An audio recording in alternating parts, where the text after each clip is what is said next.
Times of Bharat पर आपका स्वागत है। आपके साथ मैं हूं राकेश पांडे। शाम के 5 बजने वाले हैं। वक्त हो गया है देश के सबसे पसंदीदा डिबेट शो राष्ट्रवाद का। राष्ट्रवाद यानी देश से बढ़कर कुछ नहीं। राहुल गांधी के खिलाफ एफआईआर, एसआईटी भी बन गई है, जांच शुरू होने वाली है। सवाल है कि एसआईटी केस में राहुल गांधी का आगे क्या होगा। संसद के इतिहास में जो इस बार हुआ पहले कभी नहीं हुआ। धक्का मुक्की हुई, चोट लगी, फिर बीजेपी के 2 सांसद अस्पताल तक पहुंचे, नौबत आईसीयू में भर्ती होने तक की आ गई। आरोप राहुल गांधी पर लगे हैं, एफआईआर दर्ज है। क्राइम ब्रांच ने 7 सदस्यों की एसआईटी बना दी है। सीसीटीवी फुटेज से लेकर मोबाइल फुटेज, हर पहलू पर इन्वेस्टिगेशन की तैयारी है। राहुल गांधी को भी पूछताछ के लिए समन किया जा सकता है, लेकिन इन सबके बीच इस पर सियासत भी जमकर हो रही है। कांग्रेस इसे ड्रामा कह रही है तो गठबंधन के साथी भी यही कह रहे हैं, लेकिन उनकी गवाहियां धक्का मुक्की की ओर भी इशारा कर रही हैं। सवाल बहुत बड़ा है कि सच क्या है। करेंगे डिबेट, लेकिन उससे पहले इस रिपोर्ट को देखिए।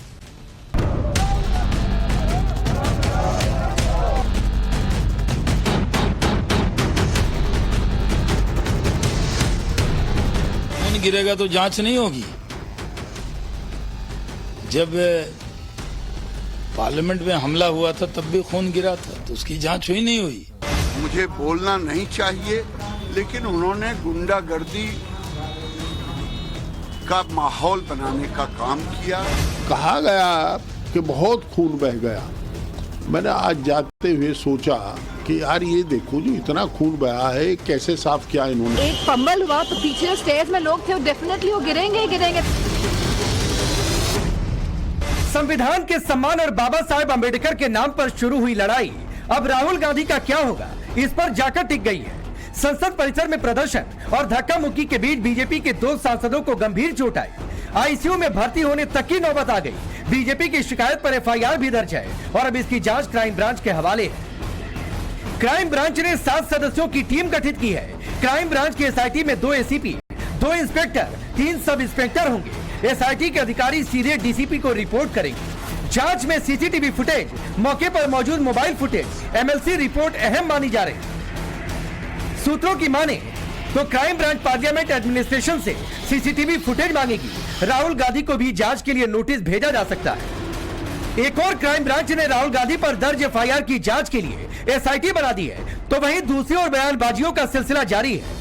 केंद्रीय मंत्री गिरिराज सिंह ने राहुल गांधी पर जानबूझकर प्रताप सारंगी और मुकेश राजपूत को गिराने का आरोप लगाते हुए इसे गुंडागर्दी करार दिया, तो वहीं केंद्रीय मंत्री जी किशन रेड्डी ने इसे राहुल की चुनावों में हार की हताशा करार दिया। कभी सांसद एक दूसरे से धक्का मुक्की नहीं करते। सबको अधिकार है धरना देना, शॉटिंग स्लोगन करना, लेकिन ये जानबूझ करके बगल से रास्ते से नहीं जा करके बीच से जाके प्रताप सारंगी और मुकेश राजपूत वो धक्का मुक्की में गिराना, उस अभी तक आईसीयू में भर्ती है। मैं समझता हूं कि राहुल गांधी जी का आचरण अशोभनीय था, अराजकता से भरा हुआ था, और अगर मुझे बोलना नहीं चाहिए, लेकिन उन्होंने गुंडागर्दी का माहौल बनाने का काम किया। लोगों के ऊपर दादागिरी करना, गुंडागर्दी करना, डिप्रेशन में है वो। क्या बोल रहे, क्या बात कर रहे, क्या कर रहे, उनको समझ में नहीं आ रहा। 3 बार प्रधानमंत्री बनने के लिए ख्वाब में था, हार गया। लगातार हर विधानसभा चुनाव में हार रहे, लोकसभा चुनाव में हार रहे, जनता समर्थन नहीं है उनको। इसका कारण बहुत डिप्रेशन में। बीजेपी नेता शहनवाज हुसैन ने तो 2 टूक कह दिया कि खून गिरा तो इसकी जांच तो होगी। हम तो कांग्रेस के लोगों को कहते हैं कि आप हमसे मत सीखिए। आप इंदिरा जी, राजीव जी, नेहरू जी ने क्या इस तरह का व्यवहार किया था जो आप व्यवहार कर रहे हैं? उनकी आत्मा भी दुखी हो रही होगी। खून गिरेगा तो जांच नहीं होगी। जब पार्लियामेंट में हमला हुआ था तब भी खून गिरा था, तो उसकी जांच हुई नहीं हुई। अभी भी सजा भी मिली, तो इसमें जो दोषी होगा जांच के बाद ही उस पर सजा की बात होगी। शहनवाज हुसैन ने खून गिरने की बात कही तो सपा सांसद हरेंद्र मलिक ने कहा कि उन्होंने कहीं खून देखा ही नहीं। वहीं कांग्रेस सांसद गौरव गोगोई ने कहा कि इस तरह के झूठे एफआईआर से कांग्रेस पार्टी डरने वाली नहीं। एक दूसरे को फंसाने के चक्कर में कहीं सारंगी जी और मुकेश जी भगवान को प्यारे ना हो जाए, इन्हें लंबी आयु दे, स्वस्थ करे। कहा गया कि बहुत खून बह गया। मैंने आज जाते हुए सोचा कि यार ये देखो जो इतना खून बहा है कैसे साफ किया इन्होंने। तो मैंने जो हमारी पैडियां हैं उन पैडियों पर चढ़ते हुए देखा, आपने भी देखा होगा, कहीं खून पड़ा है क्या वहां? अगर उनको लगता है कि एफआईआर से आदरणीय राहुल गांधी जी झुक जाएंगे, ये उनकी गलतफहमी होगी। झूठे एफआईआर से हम पीछे हटने वाले नहीं। इन सबके बीच बड़ा सवाल है कि इस केस में आगे क्या होगा। क्या राहुल गांधी के गिरफ्तार होने की नौबत आएगी या फिर कांग्रेस के आरोपों के मुताबिक बीजेपी ने ऐसे ही हवा में एफआईआर दर्ज करा दी है। सवाल यह भी है कि राहुल गांधी अगर दोषी साबित हो गए तो क्या होगा? क्या उन्हें जेल जाना होगा? क्या फिर उनकी सदस्यता पर खतरा आ जाएगा? कांग्रेस भले कह रही हो कि राहुल गांधी ने कुछ नहीं किया, लेकिन उसी के गठबंधन में सहयोगियों के कुछ बयान इशारा कर रहे हैं कि धक्का मुक्की तो हुई है। सारंगी जी नाटक कर रहे हैं। उन्होंने क्या किया था अपने जीवन में? पहले उड़ीसा में उन्होंने क्या क्या चीजें की थी, वो ये बेकार थे।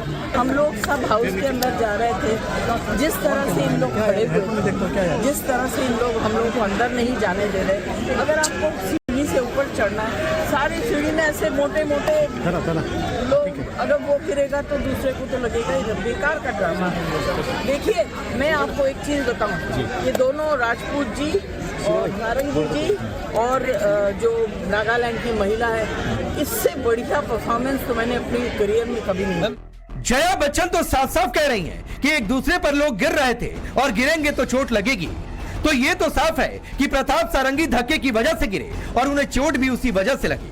धक्का मुक्की कांड पर राहुल गांधी के एक और गठबंधन के साथी डिंपल यादव की बात सुनिए, जो उस वक्त मकर द्वार यानी संसद के एंट्रेंस पर थे। सब लोग स्टेज में खड़े हुए थे और जहाँ सब स्टेज में खड़े थे और जहाँ ऊपर जाने के प्रयास में थे, क्योंकि एंट्रेंस तो वही है पार्लियामेंट से, अंदर तो 11 बजे अंदर मकर द्वार से ही जाना है सब एमपीज को। और जहाँ बीजेपी वालों ने रास्ता रोकने का काम किया, तो डेफिनेटली जब इतने सारे लोग हैं, एक लोग ऊपर जाना चाह रहे हैं, एक लोग रोक रहे हैं, तो जो उसका जो रिपरकशन हुआ, जो एक फंबल हुआ, तो पीछे जो स्टेज में लोग थे वो डेफिनेटली वो गिरेंगे ही गिरेंगे। बिकॉज स्टेज में आप खड़े हैं, आप बैलेंस कैसे बनाएंगे स्टेज में? एंड इतने बुजुर्ग लोग हैं, कैसे बैलेंस बना पाएंगे? तो इसके लिए केवल भारतीय जनता पार्टी के मेंबर ऑफ पार्लियामेंट जिम्मेदार है। सुना आपने, डिंपल यादव भी कह रही हैं कि उस वक्त मकर द्वार पर काफी लोग थे, कुछ ऊपर जा रहे थे, कुछ लोग रास्ता रोक रहे थे और इसी वजह से फंबल हुआ तो कुछ लोग गिरेंगे ही। तो क्या डिंपल यादव ने यह कहकर मान लिया कि बीजेपी के सांसद सच में गिरे थे, वो कोई नाटक नहीं कर रहे थे? तो फिर तो सवाल है कि नाटक वाली थ्योरी क्या राहुल को बचाने और इसे सियासी ड्रामा करार देने के लिए गढ़ी जा रहे हैं? खैर जो भी हो, मामले की जांच अब पुलिस के हवाले है। क्राइम ब्रांच तय करेगी कि राहुल गांधी ने सच में धक्का दिया या फिर कांग्रेस के आरोपों के मुताबिक हवाई आरोप है। लेकिन हाँ, अगर किसी तरीके से राहुल गांधी पर लगे आरोपों में सच्चाई हुई तो जाहिर तौर पर वो अपने सियासी करियर की अब तक की सबसे बड़ी मुश्किल में फंस सकते हैं। ब्यूरो रिपोर्ट, टाइम्स नाउ नव भारत। आपने रिपोर्ट देखी, आपका परिचय मैं आज के मेहमानों से करवाता हूं। प्रदीप भंडारी, भारतीय जनता पार्टी के नेता और राष्ट्रीय प्रवक्ता। अवधेश जी, वरिष्ठ पत्रकार। जगदीश शर्मा जी, कांग्रेस पार्टी के नेता। तारिक खान है, समाजवादी पार्टी के नेता और प्रवक्ता। और प्रियंका भारती जी हैं, आरजेडी की नेता और प्रवक्ता। आप सभी का बहुत बहुत स्वागत है। मैं शुरुआत आज प्रदीप भंडारी आपसे करता हूं। क्या है, आप लोग इस मसले को कहां तक लेकर जाना चाहते हैं? कितने आरोपों में सच्चाई कैसे साबित होगा? बहुत सारी चुनौतियां कांग्रेस कह रही है, सारे फुटेज लाइए। आगे क्राइम ब्रांच की एसआईटी भी फुटेज मांगेगी पार्लियामेंट एडमिनिस्ट्रेशन से।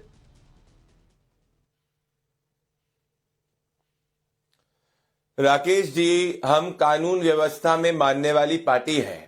जब हमने ये पाया और देखा, आपको याद होगा कि राहुल गांधी ने खुद सभी न्यूज एजेंसीज को एक बाइट दी थी पार्लियामेंट में और कहा था कि हाँ, धक्का मुक्की हुई और ये माना गया। आपने जो इस वक्त दिखाया, डिंपल यादव और साथ में जया बच्चन सब कह रहे हैं कि भाई धक्का लगा। मतलब साफ है कि राहुल गांधी की धक्के की वजह से एक 70 साल के बुजुर्ग को चोट पहुंची। पर मैं बड़ी बात कर रहा हूं, आप राहुल गांधी की मंशा देखिए। वो सोचते क्या है, देश विरोधी बातें तभी इलान उमर से जाके मिलते हैं। वो बोलते क्या है, हिंसा की बात करते हैं। कुछ समय पहले कह रहे थे कि प्रधानमंत्री नरेंद्र मोदी को डंडे से पीटना चाहिए, और जब वो एक्शन करते हैं क्या करते हैं, वो धक्का मुक्की करते हैं, जिससे एक 70 साल के बुजुर्ग एमपी को चोट लगती है। और अगर उतना ही इनफ नहीं था तो राहुल गांधी जाके जब एक मेंबर ऑफ पार्लियामेंट नागालैंड से आती है, हमारी ट्राइबल मेंबर ऑफ पार्लियामेंट आती है, उन पर फिजिकली इंटिमिडेट करने का प्रयास करते हैं, अपने हावी होने का प्रयास करते हैं। तो बड़ी बात यह है राकेश जी, क्या ऐसा व्यक्ति लेलोपी होने का फिट है? बिल्कुल नहीं है। जो मन से हिंसा सोचता है, कर्म से हिंसा करता है और उसकी सिर्फ प्रवृत्ति हिंसा हिंसा और हिंसा है, तो अगर एक हिंसात्मक व्यक्ति एलओपी कैसे हो सकता है? और इसीलिए मैं आपको बताऊंगा, याद करिए, कहते राहुल गांधी चींटी भी नहीं मार सकते। ये राहुल गांधी की फोटो है, जब वो लैंड करते हैं पुलिस वालों का कॉलर पकड़ने का प्रयास करते हैं। तो जो व्यक्ति पुलिस वालों का कॉलर पकड़े, याद करिए क्या हुआ था जब स्टेज से एक व्यक्ति सेल्फी खिंचवा रहा था राहुल गांधी से, उसने उसका कैमरा उसका नीचे कर दिया था। तो इनके मन में हिंसा है, इनके कर्म में हिंसा है, इसीलिए इनके खिलाफ हमने धारा 115, 117, 125, 131, 351 और धारा 3/5 की धाराओं के खिलाफ केस दर्ज किया। और ये कानूनी नहीं, ठीक है, जिन जिन धाराओं में एफआईआर दर्ज है उनमें क्या क्या हो सकता है वो भी हम ग्राफिक्स के जरिए लगातार चला भी रहे हैं। लेकिन जगदीश जी, जिस तरीके से पहले बयान है मोदी तेरी कब्र खुदेगी, ऐसे फहरिस्त है बयानों की, और बीजेपी उनको आगे रखकर कह रही है कि यह मंशा आप लोगों की पुरानी है। और वाकई ये सही बात है। डिंपल यादव कह रही है फंबल हुआ, आप तो कह रहे हैं फंबल ही नहीं हुआ।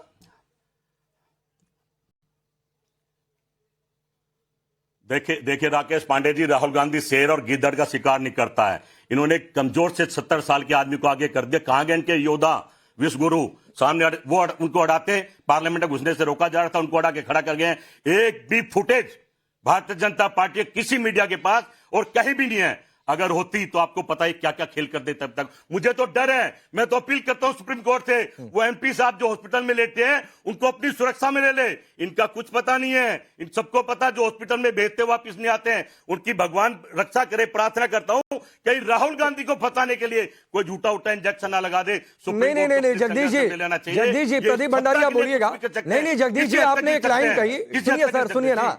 देखिए, पॉलिटिकल एलिगेशन में मैं बहुत ज्यादा सवाल पूछना और उसमें मीन मेक निकालूं, मैं बहुत इंटरेस्टेड इसमें रहता नहीं हूं कि आप लोग अपनी पॉलिटिक्स खेलते रहिए। लेकिन आपने एक लाइन कही कि राहुल गांधी शेर हैं, गीदड़ का शिकार नहीं करते। गीदड़ कौन है?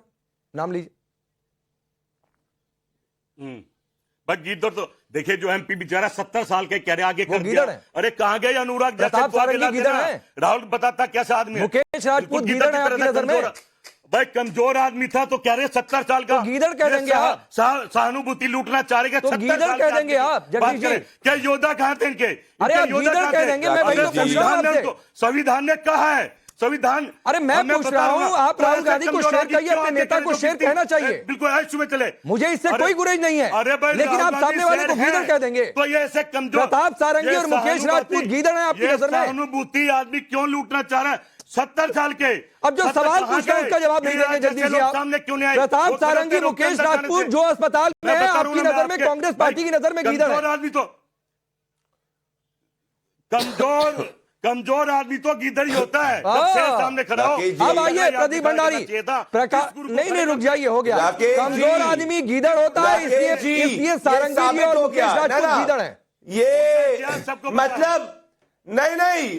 मतलब नहीं, बड़ी बात बोल दी। नहीं, इनने बड़ी बात बोल दी। मतलब इनके लिए इस देश के दलित जो है वो गीदड़ है। कांग्रेस पार्टी ने कहा कि उनके लिए इस देश का ओबीसी गीदड़ है। कांग्रेस पार्टी ने बोला कि उनके लिए आदिवासी गीदड़ है। कैसी बातें कर दी इनने। इसीलिए बाबा साहेब अंबेडकर को इनने भारत रत्न नहीं दिया था, क्योंकि वो उनको कमजोर समझते थे। ये इनकी सामंतवादी सोच सामने आ चुकी है राकेश जी, बहुत बड़ी बात थी। और इन्होंने ये भी माना कि राहुल गांधी शिकार करते हैं, मतलब ये शिकार की बात कर रहे हैं। बुजुर्ग आदमी को सामने धक्का मारकर, देखिए 70 साल के बुजुर्ग आदमी को धक्का बीजेपी ने मारा आरोप राहुल गांधी पर लगा रहे हैं। 70 साल के बुजुर्ग आदमी को सामने खड़ा कर आरोप बीजेपी राहुल गांधी पर लगा रहे हैं। आपको शर्म आनी चाहिए, आपको शर्म आनी चाहिए। तुम तो पर्दे के पीछे शिकार करते हो, तुम तो बुजुर्ग आदमी के आजाद करके शिकार करते हो। तुम्हारे बस की कुछ नहीं है। कहाँ है वो बाहुबली? अरे कहाँ है वो बाहुबली? कहाँ है बाहुबली? उनका नेता इसमें पड़ा हुआ विदेशों में घूम रहा है। 20 सेकंड और प्रदीप भंडारी, फिर मैं आगे बढ़ता हूं। 20 सेकंड और रुक जाइए जगदीश जी। एक तो आप मान नहीं सकते हैं कि आपने गीदड़ शब्द कहकर गलत किया। प्रियंका जी इसके बाद आऊंगा। एक तो आप मान नहीं सकते हैं कि आपने गीदड़ शब्द कहकर गलत किया, ऊपर से आप उसको जस्टिफाई करने के लिए आप पता नहीं और क्या क्या बोलकर जाएंगे। रुक जाइए प्रदीप भंडारी, बोलिए 20 सेकंड और फिर मैं प्रियंका जी आपके पास आ रहा हूँ। रुक जाइए सर, प्लीज सर, समझा करिए, समय की कीमत समझिए। 10 सेकंड की बात पूछूंगा मैं, एक 10 सेकंड की बात बोलूंगा। राकेश जी, मुझे बताइए, किसी भी व्यक्ति में अगर 1% भी इंसानियत होगी तो अगर उसके सामने एक 70 साल का बुजुर्ग जो है, उसके सर से खून निकल रहा है, क्या उसको अस्पताल नहीं लेके जाएगा? क्या उससे जाके पूछेगा नहीं? ये तो वही सोच होगी जो सोनिया गांधी की 2012 में सोच थी कि यशवीर सिंह करके एक दलित एमपी थे जिसका कॉलर पकड़ लिया था पार्लियामेंट के अंदर। ये क्या चाह रहे भाई? नेहरू गांधी वाड्रा परिवार ही नहीं है पूरा देश। क्या आप कांग्रेस पार्टी के इस विचार से सहमत हैं कि प्रताप सारंगी जिनके सिर से खून निकला, जो अस्पताल में एडमिट है, और मुकेश राजपूत वो लोग गीदड़ हैं? देखिए, गीदड़ और जानवरों पर जब बात हो रही है तो मुझे इनके वीर कथित सावरकर याद आते हैं, जिनका गुणगान भी अमित शाह जी कर रहे थे। वो उनका एक सावरकर समग्र है, वहां पर पता है वो अंबेडकर जी के लिए, बाबा साहेब के लिए किन शब्दों का इस्तेमाल करते हैं। जानवर से कंपेयर किया है सावरकर ने अंबेडकर को, जाकर के पढ़िए। लिखते हैं कि अंबेडकर गिरगिट हैं, अंबेडकर ने दुष्कर्म किया बौद्ध धर्म अपना करके, और अंबेडकर पूरे देश को पड़गला रहे हैं। इस तरह की बातें सावरकर ने की। मुझे बस यही कहना है कि भाजपा को चुनना होगा कि वो अंबेडकर को चुन रहे हैं या सावरकर को चुन रहे हैं, एक साथ तो नहीं रख पाइएगा। रही डर की बात, आप SIT FIR इन सब चीजों की बात करें।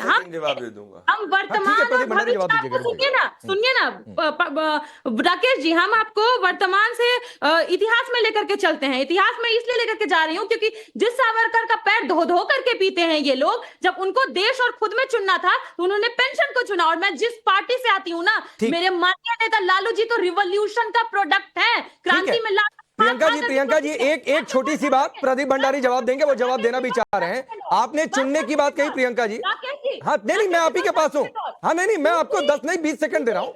मैं आपको 10 नहीं 30 सेकंड दूंगा।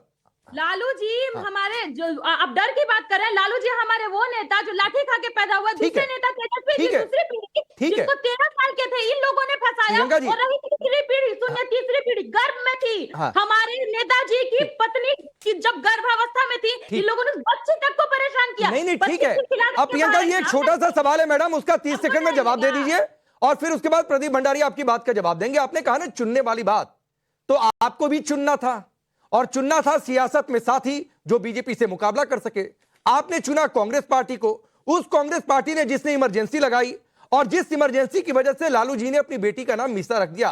तो चुनने पर बात आएगी तो फिर आप लोगों ने भी किसको चुना, ये लोग पूछते हैं।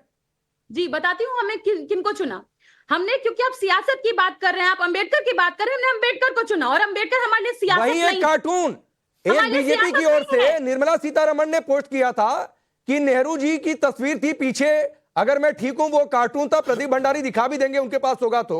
और कहां कोड़े चला रहे हैं, क्या चला रहे हैं, इस तरीके से करके।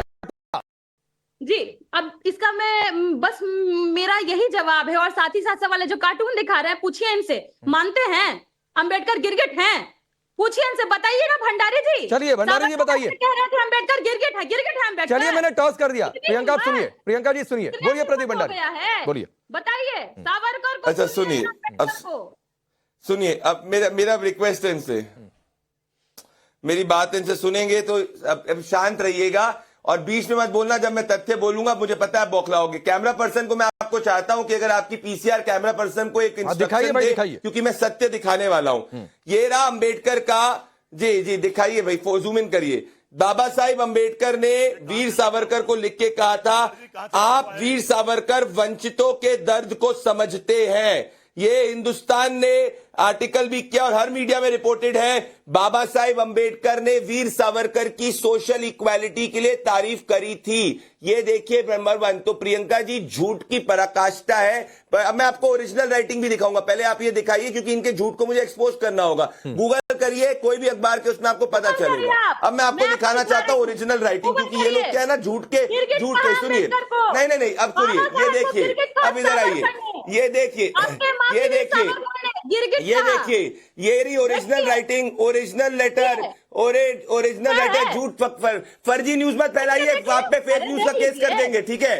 ये देखिए दूसरी चीज, ये देखिए, ये है ओरिजिनल राइटिंग, ये है ओरिजिनल राइटिंग जिसमें वीर सावरकर जी का सम्मान बाबा साहेब अंबेडकर कर रहे हैं। तो आपको मैं ओपन चैलेंज देता हूं। नहीं ठीक है। तीसरी बात है ये भ्रष्टाचार के प्रोडक्ट लालू प्रसाद यादव की पार्टी, भ्रष्टाचार की प्रोडक्ट लालू प्रसाद यादव की पार्टी जो अपने कदमों में बाबा साहेब अंबेडकर को रखती है, वो बात करेगी। कांग्रेस पार्टी के साथ अलायंस करती है, जो कांग्रेस पार्टी। चलिए मैं आगे बढ़ता हूँ। दो मेहमान अभी भी इंतजार कर रहे हैं। अब तारिक खान जी आपके पास आता हूँ, ठीक है। तारिक खान जी आपके पास करवाता हूं। ठीक है प्रदीप जी और जगदीश जी, आऊंगा सर, रुक जाइए। आपसे शुरुआत में बात हुई है, बाकियों को बोलने दीजिए, आपके साथी हैं, आपके दो साथी हैं, रुक जाइए। तारिक खान, डिंपल यादव ने कहा फंबल हुआ, रिप्रकर्शन हुआ, तो लोग गिरेंगे ही। अभी भी आप कह रहे हैं कि ड्रामा है, तो एक इस बात का जवाब दीजिए, दूसरा ये भी कि क्या प्रताप सारंगी, मुकेश राजपूत गीदड़ है क्या? किसी की आधी बात मानना ये गलत। इसका मतलब है कि डिंपल यादव मैडम ये भी कह रही हैं कि राहुल गांधी ने धक्का नहीं दिया, उस बात को भी मान लीजिए। डिंपल मैडम की आधी बात क्यों माने? और वो यही तो कह रही हैं कि धक्का आया, राहुल गांधी ने स्पेसिफिकली धक्का दिया, आपने उनके खिलाफ FIR कराई है बीजेपी ने ना, तो वो कह रही है कि धक्का आया। उनकी अगर मानना है ठीक है, मैं एग्रीड हूं, क्योंकि हमारी नेता है, हम उनकी बात मानेंगे, तो पूरी बात मान लीजिए, आधी बात क्यों मान रहे हैं? पूरी बात मान लीजिए। फिर ये जो अभी बीजेपी के प्रवक्ता ने कहा कि हमने दर्ज कराई है FIR इन धाराओं में, अरे साहब, पुलिस आपकी नौकर नहीं है। आप एप्लीकेशन देते हो, उस एप्लीकेशन के हिसाब से पुलिस को जिन धाराओं में लिखता है वो मुकदमा करती है। अपने आप को कानून मत समझिए। अरे पढ़ा, आप कानून नहीं है, समझ में आता है क्या? तारिक खान, बेसिक लॉ नहीं आता क्या? धारा जो राकेश दर्ज भाई होता है वो एप्लीकेंट ही कराता है। कुछ तो समझ की बात करो यार। राकेश भाई, FIR दर्ज, ठीक है प्रदीप जी, एक बार सुन लीजिए। तारिक खान पहली बार बोल रहे हैं, एक बार सुन लीजिए उनको। ठीक है, आपने काउंटर कर दिया। अरे रुकिए तारिक खान प्लीज, मैं खुद इंश्योर करता हूं कि सबको समय मिले, तो आप लोग खुद ही स्टैंड लेने मत लग जाया करिए। मैं देख रहा हूं ना कि आपको समय मिले, तो रुक जाइए। मैंने रोका प्रदीप भंडारी को, बोलिए। हाँ, अब रुकिए, अब टाइम खाते हैं ना, ये खा तो लिया है, अब आप देंगे भी नहीं, क्योंकि आप तो उधर ही हैं। सुन लीजिए आप, अगर हिंदू राष्ट्र सचमुच एक वास्तविकता बन जाता है तो इसमें संदेह नहीं है, देश के लिए भयानक विपत्ति होगी। बाबा साहब कह रहे हैं, अंबेडकर वो पाकिस्तान पार्टीशन में पेज नंबर 358 में लिखा इन्होंने अपनी 1946 की किताब में, क्योंकि ये स्वाधीनता, समता और बंधुता के खिलाफ खतरा है। इस दृष्टि में लोकतंत्र का मेल नहीं खाता। हिंदू राज को हर कीमत पर रोका जाना चाहिए। ये बाबा साहब का है स्टैंड। बाबा साहब ने धर्म आधारित आरक्षण की भी वकालत नहीं की थी, मना किया था।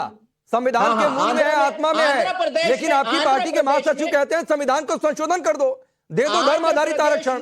तो सर आप बाबा अम्बेडकर को एक जगह अपनी सहूलियत से कोट करते हैं, दूसरी जगह आप छोड़ देते हैं, तीसरी जगह फिर पकड़ लेते हैं, चौथी जगह फिर छोड़ देते हैं। बीजेपी स्पोक्स पर्सन सुनिए, देखिए मैं ये कह सुनिए तारिक खान एक बात मैं आपको पहले बता दूं। नहीं रुकिए तारिक खान, मैं बहुत शालीनता से बात करता हूं, ठीक है मेरा अग्रेसिव अंदाज हो सकता है, लेकिन मैं बहुत तर्कपूर्ण सवाल करता हूं, तो ये फालतू की टैगिंग मत दिया करिए, वरना मैं फालतू की टैगिंग दूंगा तो आप सह नहीं पाएंगे, और आपकी टैगिंग को मैं ऐसे झाड़ देता हूं, तो मेरे से टैगिंग मत किया करिए, मुझे कोई फर्क नहीं पड़ता है, वरना बार बार ऐसे ही झाड़ जाएंगी आपकी टैगिंग। तो ये टैगिंग मत किया करिए मुझे, वरना या फिर मैं सबको टैगिंग की खुली छूट दे दूंगा, और कौन किसको क्या टैगिंग करेगा ये तारिक खान आप नहीं समझ पाएंगे, फिर आपको लेकर भी टैगिंग आएगी। 2-3 दिन हमारे प्रवक्ता, ठीक है चलिए रुकिए भाई, टैगिंग मत किया करिए, टैगिंग करने के लिए नहीं बुलाता हूं, सवाल पूछा करिए। जगदीश जी और प्रियंका भारती से सीख लीजिए, अगर जवाब देना नहीं आता और तैयारी नहीं समझ में आती है तो रुक जाइए।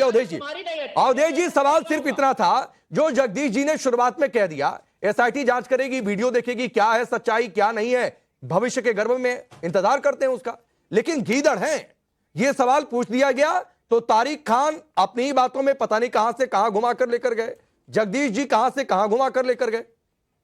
भाजपा गीदड़ है भाई।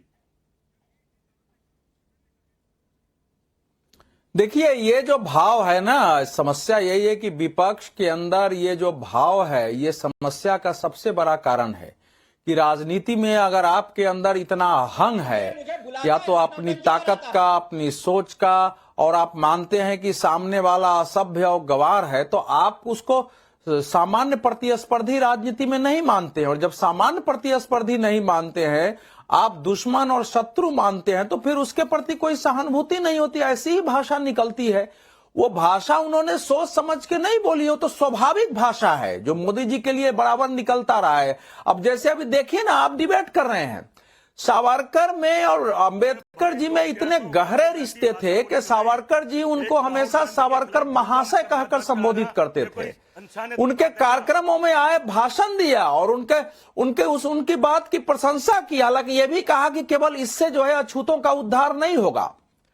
अंबेडकर जी ने जब अपना शेड्यूल कास्ट फेडरेशन बनाया था, तो आरएसएस के उस समय के प्रचारक दत्तोपंत ठेंगरी को सेक्रेटरी बनाया। जब 1952 में वो चुनाव लड़ रहे थे तो चुनाव एजेंट बनाया दत्तोपंत ठेंगरी को। अब इस समय ऐसा हो रहा है कि बिना, अब ये जो झूठ चलेगा, आप सोचिए झूठ और फरेब पर जब इस ढंग से होगी तो फिर तो यही स्थिति होगी। लेकिन जहां तक केस का प्रश्न है, देखिए ये पूरा परिषद जो होता है संसद का, वो लोकसभा अध्यक्ष के अधीन होता है। लोकसभा अध्यक्ष की अनुमति के बिना भले एफआईआर हो जाए, न वहां जांच हो सकती है, न कार्रवाई आगे बढ़ सकती है। तो जाहिर है अभी लोकसभा अध्यक्ष को उसकी अनुमति देनी पड़ेगी, तो जांच होगी। कौन दोषी है कौन दोषी नहीं है ये समय बताएगा। लेकिन इतना तो तय है ना कि जो कुछ आज तक हमारे लोकतंत्र की शीर्ष इकाई में नहीं हुआ वो हो गया है, और उसके लिए हम दोषी हैं नहीं दोषी हैं। अगर आप गांधी जी की तरफ फूल बांटते हैं तो फूल बांटते हुए उस पर अफसोस प्रकट करना, राजनीति की लड़ाई लड़ना। एक बार अगर फांगनोंग को न्याय कह रही हैं कि उनके चीखने से मैं असहज हो गई थी, तो एक शेड्यूल ट्राइब्स की, नागालैंड पूर्वोत्तर की महिला से क्षमा मांगना, ये तो सामान्य मनुष्यता की निशानी है। अगर इतना भी आप नहीं कर रहे हैं तो फिर तो वही होगा कि गीदड़ से नहीं टकराते हैं, शेर से कौन कितनी संसद की मर्यादा रख रहा है, ये बहुत सोचने की बात है। कोई कह रहा है शेर गीदड़ का शिकार, चलिए शेर गीदड़ आपको किसने कहा, छोड़ दीजिए, लेकिन संसद में क्या आप शिकार करने जाते हैं? ये भी अपने आप में एक बड़ी बात है। मैं आऊंगा, प्रियंका जी रुक जाइए। तारिक खान को एब्रप्टली रोकना पड़ा था, और इसलिए रोकना पड़ा था कि आप टैगिंग कर रहे थे। सर अपनी बात पूरी करिए और टैगिंग से दूर रहा करिए मेरे सामने। सर बोलिए। देखिए आप भी जबरदस्ती का चैलेंज मत किया करिए। मैं कोई चैलेंज नहीं कर रहा हूं तारिक खान, कोई चैलेंज नहीं कर रहा हूं। ना मैंने जगदीश जी को चैलेंज किया, ना मैंने प्रियंका जी को चैलेंज किया, और इन्होंने बिना टैगिंग के अपनी बात रखी, तो आप भी बिना टैगिंग के सर अपनी बात रखिए। आप बोलिए, कोई बीच में इंटरप्ट नहीं करेगा, लेकिन टैगिंग से दूर रहिए। सर नहीं, टैगिंग से नहीं, आप बोलने का, बीजेपी बीच में कूदी, आपने रोका इसको। ये नौटंकी बीच में बोल रहा था, रोका इसको आपने। ये कोई नौटंकी यहां पर नहीं करता है तारिक खान, कोई यहां पर नौटंकी करने नहीं आता है। अपनी बात रखिए सर, समय मत खाइए।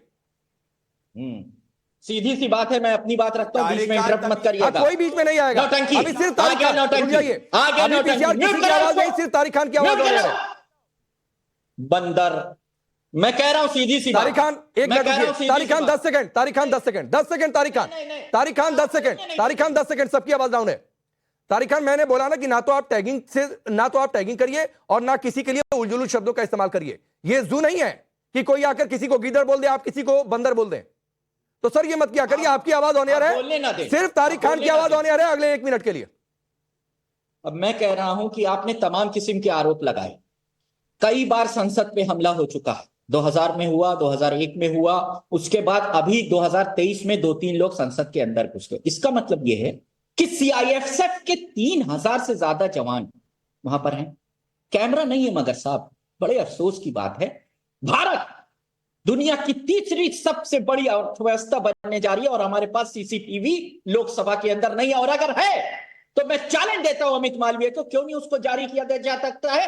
क्यों नहीं जारी किया जा रहा है? जहां राहुल गांधी बॉक्सिंग कर रहे हैं, लोगों को घूसा मार रहे हैं, हमारे मुंह पे तमाचा पड़ेगा राकेश भाई, और हम चुप जाएंगे, हम शर्मिंदा हो जाएंगे, हम बेइज्जत हो जाएंगे। वो वीडियो अमित मालवीय साहब हमारे मुंह पे क्यों नहीं मार रहे? आपको ये सोचना चाहिए तारिक खान, वैसे प्रदीप भंडारी जवाब देंगे, आपको ये सोचना चाहिए बीजेपी का दफ्तर नहीं है, पार्लियामेंट एडमिनिस्ट्रेशन है। क्राइम ब्रांच मांगेगी, फुटेज आएगा, उसके जांच के क्रम में तो कम से कम इन्वेस्टिगेशन तक का वेट करिए। 30 सेकंड में प्रदीप भंडारी रिप्लाई करिए, फिर प्रियंका जी आ रहा हूं।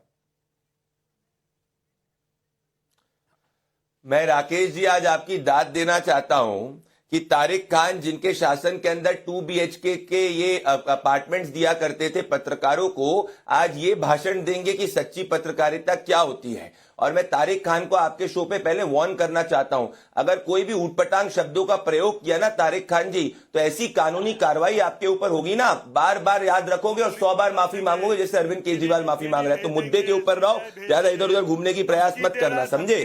अब मैं दूसरी बात कहना चाहता हूं, ये रहा तारिक खान का सच।